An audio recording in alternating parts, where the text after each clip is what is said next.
Hey Adam, welcome back. So we're now on section 4. Hopefully section 2 made some more sense. I am realizing that throughout the sections 2, 4, and 8, many of the questions that you answered incorrectly or had questions with deal with function questions. Even I don't know if you remember, there's a diamond question, like one of these shapes filled in. You asked me what that means. It's actually not. You've never seen that in math. They're just making that up. But it's also considered to be a function question. So hopefully through the series of 3 videos that I'm sending over to you, that gets clarified a little bit. But if you still have trouble, feel free to send me questions, send me further questions on any of these problems or any other questions you may have. I'll continue to send you more and more hints and solutions to problems. And also, provide any additional lessons that you may want to hear from me. But also feel free to go back to the function lesson in your course and make sure all of those make sense. I do take you through a series of the symbol type questions that you asked about, and we'll be getting to that soon. So, but here in section 4, we'll be going through a couple questions. The questions that we still need to go over based on your responses to me are number 6, 8, 13.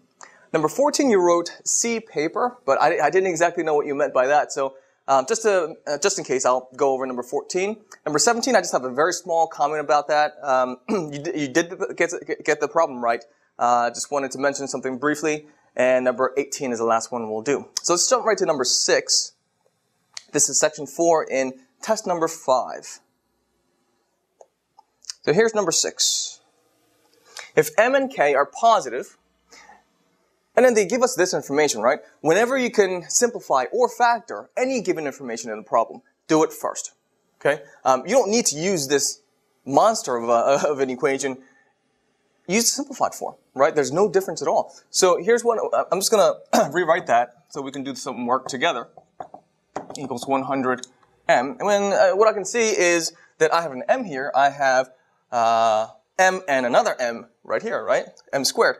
So one of these m's can cancel out. You can cancel them out or divide both sides by m. But one of these m's and one of these m's will cross off. So you only have one m left on this side. You also have, you can divide both sides by 10 here, can't you? So that this goes away and this just becomes a 10, right? So here's what I have so far. That's gone. I have one m here. I still have the k to the negative 1, and that equals a 10. And everything else looks like it's gone. So this is the equation that you should be using, not this one. I don't need this guy anymore. Okay? So if m and k are positive and this statement is true, what is m to the negative 1? Careful, they're not asking for m, they're asking for m to the negative 1 in terms of k. And what does negative 1 power mean? If you have x to the negative 1, that simply means 1 over x, right? X to the negative 2 means 1 over 2x, and so forth. Not 2x, x squared, sorry about that. So before we find m to the negative 1 though, let's just find m. That's what we know to do, right? So we'll leave the m, we'll just solve for the m. And again, this right here then, based on the previous example I just gave you, 1 over k is what they have here, right? And that's a multiplication. That equals a 10. So how do I isolate the m? Just get the m by itself. I can multiply k on both sides. Right? If I multiply by k here and by k here, k times 1 over k is just a 1, right? So m would equal 10k. Right? Now what? M to the negative 1, remember what that means? M to the negative 1 just means 1 over the m, right? So what do I do with this equation? All I need to do is take both sides and take the reciprocal. Let me make some room up here. So the statement I have here is m equals 10k. If I take the reciprocal of both sides, basically, well, right now it says that over 1 is essentially what it is. So if I flip both sides, I get 1 over m equals 1 over 10k, which is exactly what we are looking for. Okay. Another way you could have done this is to use the simplified version of this, not that big thing, but use the simplified version and number plug. Right? So hopefully that the number plugging lesson made a lot of sense to you, and you can try to employ that as well. But the answer here we're looking for is 1 over 10k. And we see that right here. 1 over 10k. D is the correct answer for number 6. Jump into number 8. Is this guy here. That's what the graph looks like.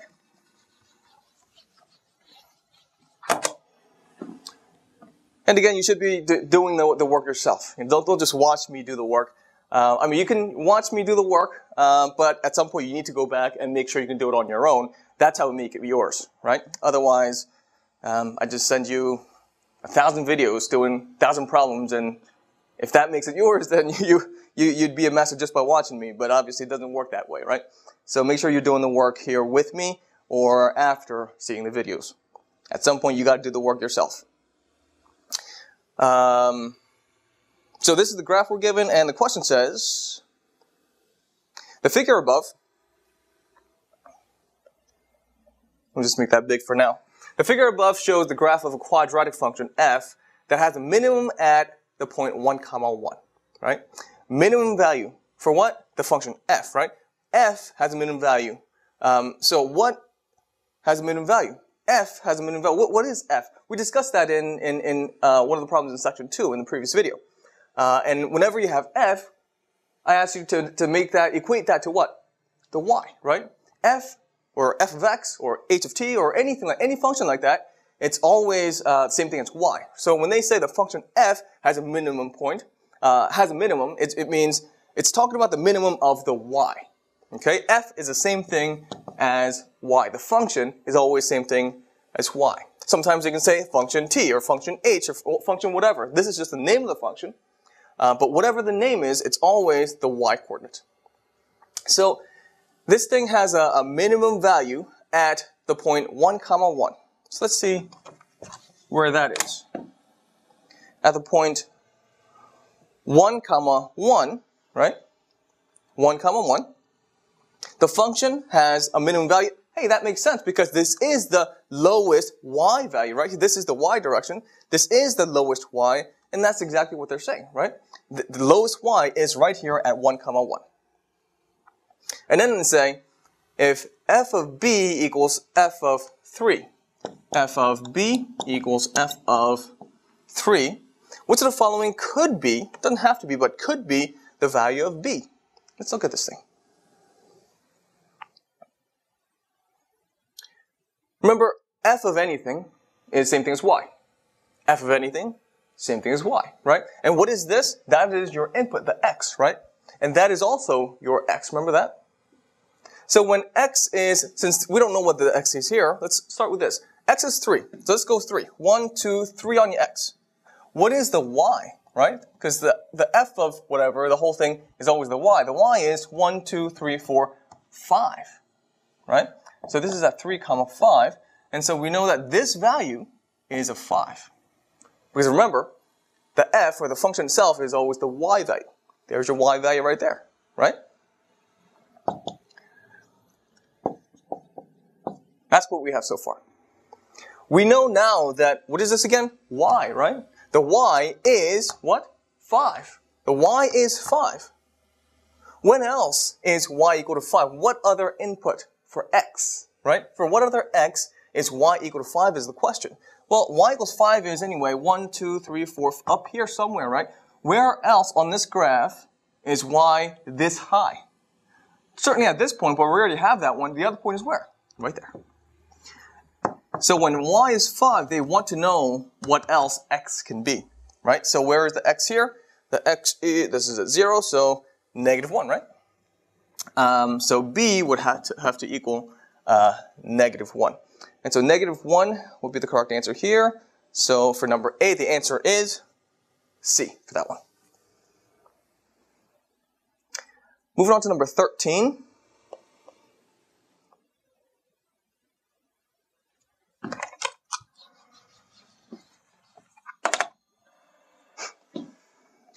Let the function f be defined by that function there, okay? Again, it's a function question, right? If 2 times f of p equals 20, what will I ask you to do? Simplify whenever you can simplify, right? I can simplify here.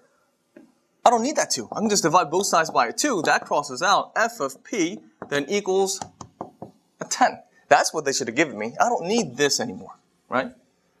So let the function f be defined by this. So this is the function. And they're telling us that f of p equals 10. So even before we read further, let's figure this out. When you stick in a p for who? The x, right? This is the input, the x. The y is 10, is what this statement says. Well, so when you stick in a p for x, well, here is x. You stick in a p there, and you stick in a p there, and they're saying that that would equal what? A 10, right? So what do we know? P plus 1 equals 10. P plus 1 equals 10 is what we have here. So what does p equal?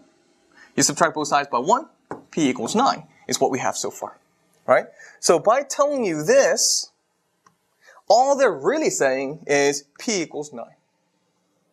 And then they're asking for the following question. What is the value of f of 3p? So what is f of 3p? Well, we know that p is 9. 3 times a 9 is what? We're looking for really f of, what's in there? A 27. That's what they're asking for in the end. So now they want 27 to be the value of x. So let's get rid of this again. And in place of x, we put in a 27 here, a 27 here. And so you simply have 27 plus 1. The answer would be 28 for number 13.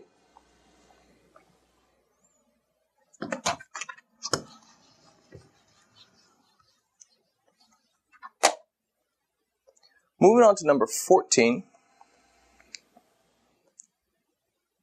Okay, so this is the one where on your answer sheet you wrote C paper.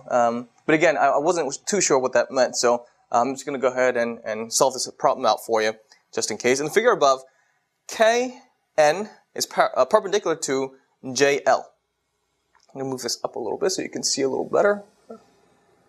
Okay. So KN, here's KN, perpendicular to JL. Here's JL. So that angle right there is a right angle. They already gave us that. LM, here is LM, is perpendicular to JL as well. So that's a right angle. Okay. And that's already marked, so I don't really need this first line. If the lengths of LN, here is LN, and LM are equal, so I did see on your original work in the test, you did mark those in, which is great. And what kind of triangle does that make it? It makes it an equilateral triangle, right? And in equilateral triangle, what do you know about the base angles? We talked about this in section 2. These based angles must be the same, right? The angles opposite each side, right? Must be the same. What is the value of x? Here is x. So let's see what we can find. You can start anywhere where you can, okay? And that should always be your starting point. And eventually we'll get to whatever we need for this question. I see a 125 here. I know that this is a linear pair right here, right? At the total of 180 degrees in a line. And so that would give me 55 degrees for this angle, right? So if this is 55, this must be 55. Together, that's 110. So the remaining must be a 70, right? And if you know exactly what to do from this point on, pause me and try it on your own and please get to the answer, right? What else do we know? Well, that's a 90. That's a 70. So together, that's already a 160. This must be a 20, right? For a total of 180. Or, well, I also know that that's a 90, so this side should also be a 90. And of course, 70 and 20 does give you that 90. That's a 20. That's a 90. That's 110 so far. They should be a 70. Or another way to think of that is, that's a 90. So these two must be 90, and they certainly are. So x is equal to 70 for number 14.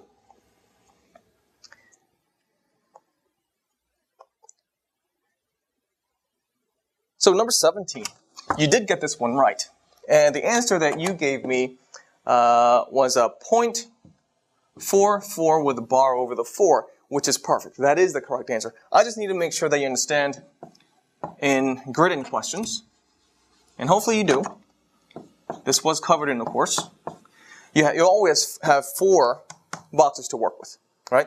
And so you can't really put in a bar, can you? you have to bubble in the correct characters or the numbers or digits. So the only acceptable answer in decimal form would be 0.444. You have to fill it in. Okay, if you write 0.44, you'll get it wrong. You can't even write 0.44 because you don't have a zero bubble. So if you look at a sample answer key, you'll see that the zero bubble is missing in this first one. Right? So you can't put a zero in the first spot. You have to do 0.444 would be the only correct way to write the decimal answer of this one. So you can align it to the right, you can align it to the left, except when you have a zero, then you have to align to the right because you can't fill in the zero bubble for zeros on the left. But that's all I have to say for number 17. We have one more left to do. Cover 14, that was 17, 18 is the last one for section 4. And here it is. In the xy coordinate, xy coordinate plane, x, y, the distance between point B, which is at 10, 18. So here is 10, 18. And point x, 3. So x, I don't know where this is, but it's 3 high, right? So somewhere along, we'll call this one a 3, somewhere here. Excuse me. What is one possible value of x? So between wherever this is, right? I mean, it could be here, it could be here, here, here. It could be anywhere here. The length must be 17. So let's say, I don't know, I'm just going to put a point right here, right? This point I know is at some x, I don't know where it is, 3. Okay? And the distance between the two is 17. What is one possible value of x? If you know the distance formula, that's one way to do it. But if you don't, you never have to use the distance formula on the SAT reasoning test, which is this test. Because you can always get by it by using the Pythagorean theorem. You can just draw yourself a right triangle right here. Right? Again, I don't know where it is, but the math will always work out anyway. You can, there's always a way to, and if you have any 2 points in a coordinate plane, you can always draw two different right triangles, that one or that one, right? If it's here, then you can draw this right triangle or this right triangle. You never have to use the distance formula if you're not comfortable using it. So how do you use the Pythagorean theorem for this one? I don't know where this x is, so I don't know what this length is. But I do know that this is a height of 3, right? Something, 3. This is at 3, and this is at 10, 18. So if this much is 3, and this much is 18, this must be a 15, right? Because 15 plus this 3 should give you a total of 18. Does that make sense? So make sure you understand that. And now it's a matter of finding this question mark here, this base. Now that's not necessarily the answer yet, and you'll see why, but that's the first part to answering this question. The question mark squared plus 15 squared, so that squared plus that squared, should equal the 17 squared. Right? So the question mark squared equals 17 squared, and what is 17 squared? 17 times 17, that's a 49, 7, 11, 0, a 7, and a 1. So we have a 9, 8, and a 2, right? 289. 289 minus 15 times 15, perhaps you have that memorized. If you don't, it's a good number. It's a good number to have memorized the square of, or you also have a calculator that you can use. So the square of the question mark is equal to 289 minus 25. What is 29 minus 25? 289 minus 25, 225, I'm sorry. We'll give you a 4 there, a 6 there, and a 0 there. So a 64. And so what does the question mark equal? It must equal 8. Negative 8 as well, algebraically speaking, because when you take the square root of both sides, you have to take the positive and negative. Don't forget that. But of course, this is positive length. We can't have negative length. So this right here is an 8. So, what is the possible value of x if this is a length of 8? Remember, This right here is at 10. What must this be so that this is an 8? This must be a 2, right? So if x were a 2, like 2 comma 3, we would be at a 2 here, and we would be at a 10 here. So if I have a 2 here and a 10 here, that distance right there would make that base an 8, right? So 2 is a possible answer for this problem. Now that's not the only answer you can give. You can also give one other answer. The other answer would be 18, and that's if you put your x on the other side, right? And work this figure out. But you only need one answer. You don't need both. So as long as you get one, you should be good. That's the end of section 4. We'll tackle section 8 in the next video.